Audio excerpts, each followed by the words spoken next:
हम लोग जानते हैं कि सभी जीव जंतुओं में इस बदलते हुए वातावरण में स्वयं को अनुकूलित करने के लिए एक विशेष प्रकार का तंत्र अवश्य पाया जाता है और इस तंत्र को हम कहते हैं तंत्रिका तंत्र।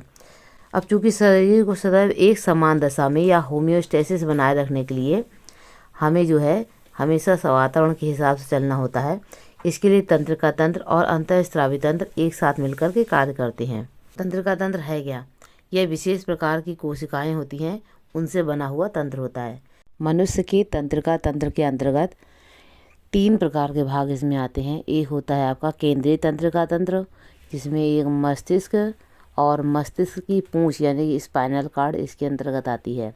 तो केंद्रीय तंत्रिका तंत्र के अंतर्गत केंद्र में उपस्थित ये भाग आते हैं, जिसमें आपका मस्तिष्क और उससे निकलने वाला स्पाइनल कॉर्ड या तंत्रिका रज्जु इसके अंतर्गत आते हैं। फिर दूसरा है आपका परिधीय तंत्रिका तंत्र या पेरिफेरल नर्वस सिस्टम। इसमें देखिए आप मस्तिष्क से और तंत्रिका रज्जु से निकलने वाली जो तंत्रिकाएं हैं वो इसके अंतर्गत आती हैं। तो यहाँ आपको 2 भाग हमने बताए, केंद्रीय तंत्रिका तंत्र जिसमें मस्तिष्क और तंत्रिका रज्जु आ रही है, और परिधीय तंत्रिका तंत्र में मस्तिष्क और तंत्रिका रज्जु से निकलने वाली तंत्रिकाएं आएंगी इसके अंतर्गत। तो आप देखिए यहाँ मस्तिष्क से ढेर सारी तंत्रिकाएं निकल रही हैं, लगभग 12 जोड़ी निकलती हैं, और तंत्रिका रज्जु से 31 जोड़ी तंत्रिकाएं निकल करके पूरे शरीर में वितरित होती हैं। और तीसरे नंबर पर आपका आता है स्वायत्त तंत्रिका तंत्र।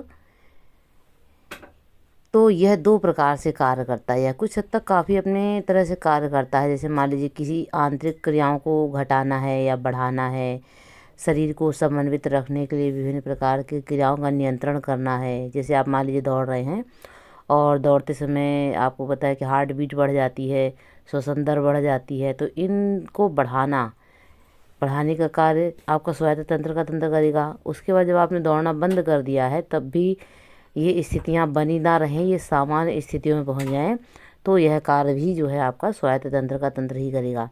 तो इस हिसाब से स्वायत्त तंत्र का तंत्र आपका 2 भागों में बटा हुआ होता है। एक को हम कहते हैं अनुकंपी तंत्र का तंत्र और दूसरे को हम कहते हैं परानुकंपी तंत्र का तंत्र। यानी अनुकंपी तंत्र का तंत्र जो भी कार्य करेगा उसके ठीक विपरीत आपका परानुकंपी तंत्र का तंत्र कार्य करेगा। जैसे अगर इस चित्र में दिखाया गया है, सभी अंग आपको जगह 2 तरफ बराबर बराबर दिखाई दे रहे हैं, तो इसमें यह दर्शाया जा रहा है कि जो अंग जैसा कार्य करेगा इसका ठीक विपरीत कार्य आपका परानुकंपी तंत्र का तंत्र करेगा। तो कुल मिलाकर के आप ये कह सकते हैं कि अनुकंपी तंत्र का तंत्र का जो नियंत्रण होता है वह मुख्यतः कष्ट के समय और डर के समय, क्रोध के समय, संकटपूर्ण स्थितियों के समय यह तेजी से कार्य करता है।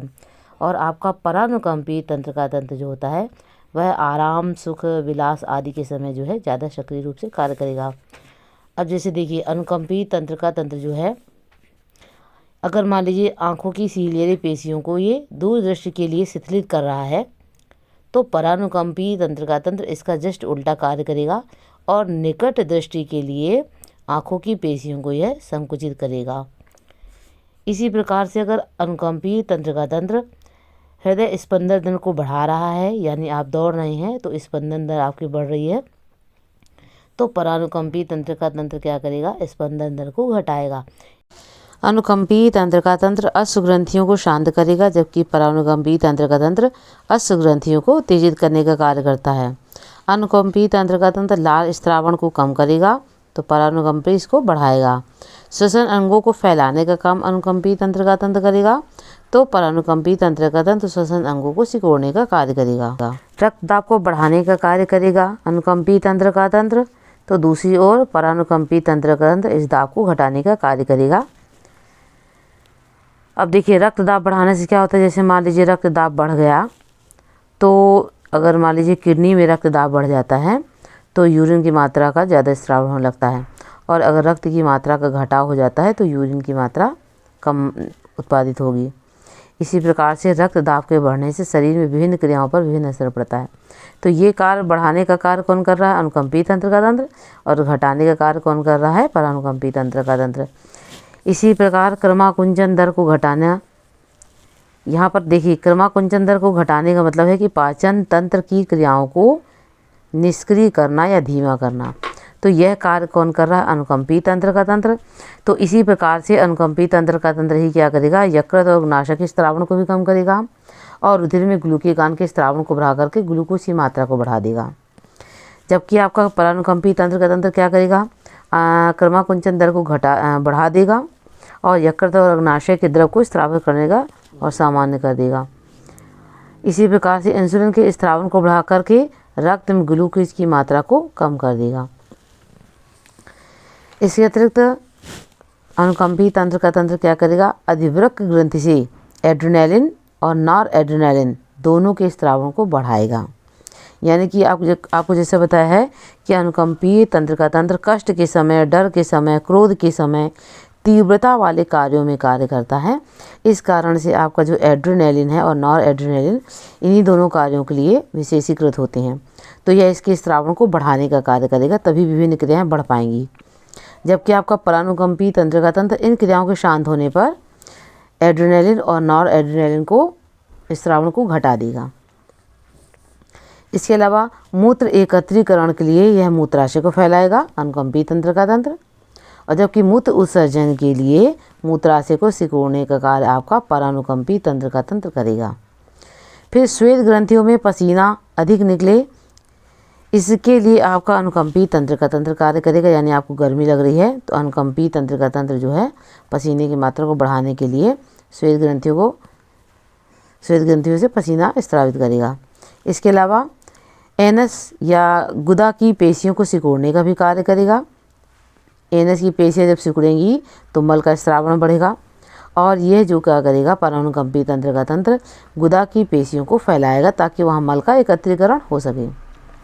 फिर जैसे अगला है आपका अनुकंपी तंत्र का तंत्र क्या कार्य करेगा? रोम की पेशियों को सिकोड़कर बालों को खड़ा कर देगा। जब आपको ठंडी लग रही होती है तब रोम की पेशियाँ सिकुड़ जाती हैं और बाल खड़े हो जाते हैं, और जिसका जस्ट उल्टा कार्य आपका करेगा परानुकंपी तंत्र का तंत्र। फिर इसके अतिरिक्त अनुकंपी तंत्र का तंत्र क्या करेगा? जनन अंगों की उत्तेजना को रोकेगा लेकिन स्वखलन को उत्तेजित करेगा। जबकि परानुकंपी तंत्र का तंत्र जनन अंगों को उत्तेजित करने का कार्य करेगा। तो इस प्रकार से कुछ क्रियाओं को जान करके हम ये जान सकते हैं कि किस प्रकार स्वायत्त तंत्र का तंत्र या आपका ऑटोनॉमस नर्वस सिस्टम कार्य करता है, और ऑटोनॉमस नर्वस सिस्टम के अंतर्गत आपके अनुकंपी और परानुकंपी तंत्र का तंत्र किस प्रकार से एक दूसरे के विरोध में कार्य करते हैं। अब हम लोग आगे जान लेते हैं कोशिका के बारे में। देखिए, ये एक तंत्रिका कोशिका का चित्र दिखाया गया है और इन्हीं तंत्रिका कोशिकाओं के आपस में जुड़ने से पूरे शरीर में एक जाल जैसी संरचना बनती है। जैसे कि आप विद्युत करंट में देखते हैं कि एक तार से दूसरे तार को जोड़ करके आप लंबी दूरी तक विद्युत को प्रवाहित कर सकते हैं। ठीक इसी प्रकार से एक तंत्रिका कोशिका दूसरी तंत्रिका कोशिका से जुड़ करके लंबी दूरी तक सूचनाओं का आदान प्रदान करती है। तो आप ये मान के चलिए कि सबसे अधिक जटिल संरचना वाली कोशिकाएं होती हैं। इनकी कार्यकी और संरचना दोनों ही जटिल प्रकार की होती है। और कोशिका में जो प्रवर्ध निकले यानी कि आउट ग्रोथ जो आपको दिखलाई दे रही है, डेंड्रॉन और डेंड्राइट्स और इसके जो एक्सॉन वगैरह हैं, ये जो होते हैं ये इसको विशेष कार्य प्रदान करते हैं, यानी कि इन्हीं के कारण ये विशेष होती हैं। ये प्रवर्ध मान के चलिए कि 0.1 mm से लेकर के और कई मीटर तक, लगभग 1.5 मीटर तक लंबे हो सकते हैं। तो इसी कारण से इनको जो है सबसे लंबी कोशिका आप कह सकते हैं, यानी कि जंतुओं की सबसे लंबी कोशिका आपकी तंत्रिका कोशिका या न्यूरॉन ही कहलाती है।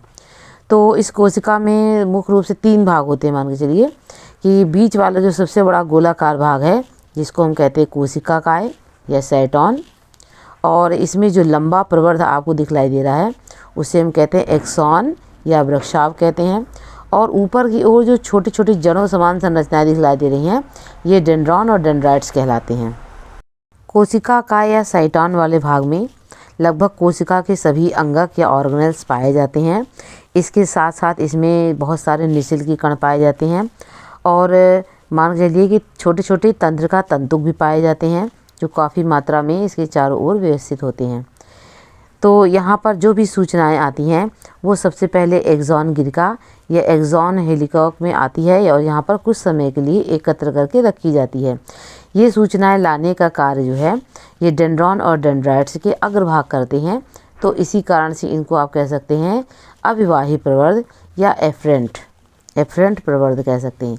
ये सूचनाओं को लाने का कार्य करेंगे और जो ये सबसे लंबा अक्ष दिखलाई दे रहा है, जिसे हम एक्सॉन या वृक्षाव के नाम से जानते हैं, ये सूचना को यानी अगली कोशिका तक पहुंचाने का कार्य करेगा। और इसको हम कह सकते हैं अपवाही प्रवर्ध या इफरेंट प्रवर्ध कह सकते हैं। ये सूचनाओं को अगली कोशिका तक पहुंचाने का कार्य करेगा। और इसके बीचों बीच जो एक्सॉन का भाग होता है, इस एक्सॉन के भाग में नीचे की तरफ ये जो है कई शाखाओं में बढ़ जाता है, और इसके ये बटे हुए भाग ही जो हैं टीलोडेंड्रिया कहलाते हैं, या इसको आप कह सकते हैं एक्सॉन अंतस्थ। ये कई भागों में इसलिए बटे होते हैं, कई ब्रांचेस बना लेते हैं, ताकि ये दूसरी कोशिका के डेंड्रॉन वाले भाग से जुड़ सकें। और इसमें देखिए आपको नीचे फूले हुए बटन के समान संरचनाएं दिखलाई दे रही हैं। इन्हें हम कहते हैं साइनेप्टिक बटन या साइनेप्टिक घुंडियाँ कहते हैं। इसी भाग से ये दूसरे तंत्रिका से जुड़ते हैं, और इस भाग में एक विशेष प्रकार के रासायनिक पदार्थ का ये स्रावण करते हैं, जिससे ये एक कोशिका से दूसरी कोशिका तक रासायनिक सूचनाओं को पहुंचा सके।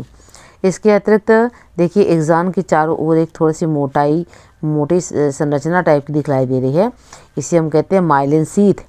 और इसके चारों ओर जो है विशेष प्रकार की कोशिकाएं व्यवस्थित रहती हैं, जो इसको थोड़ी थोड़ी दूर तक कवर किए हुए रहती हैं। इन्हें श्वान कोशिकाएं कहते हैं।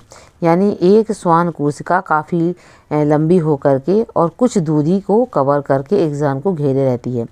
एक्सॉन के बीच वाले भाग से मतलब कहीं से भी कभी कभी शाखाओं के रूप में भी कुछ तंत्रिकाएं जुड़ी होती हैं। अतः इसे हम कहते हैं कोलेटरल फाइबर्स, यानी कि यहाँ से एक शाखा के रूप में दूसरी तंत्रिका जुड़ी हो सकती है, या यहाँ से सूचना दूसरे किसी अन्य भाग पर भेजी जा सकती है। और बीच बीच में जहाँ पर श्वान कोशिकाएं समाप्त हो जाती हैं, एक के बाद दूसरी जब चालू होती है, तो बीच में कुछ भाग छूट जाता है, जिसे हम रेनवियर की गांठों के नाम से जानते हैं।